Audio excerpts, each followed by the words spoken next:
Next stop is Valley of the Kings. The Valley of the Kings was burial place and royal necropolis for the pharaohs and powerful nobles of the New Kingdom for 500 years. At least 63 tombs have been discovered so far. In 1922, the tomb of Pharaoh Tutankhamun was discovered, the most famous archaeological discovery of the 20th century.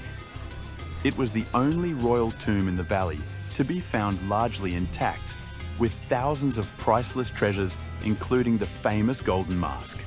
Although called the Valley of the Kings, some tombs belonged to queens, high priests, and even royal children. Unlike the pyramids, these tombs were hidden in the cliffs to prevent grave robbing. Ironically, most tombs were still robbed in antiquity.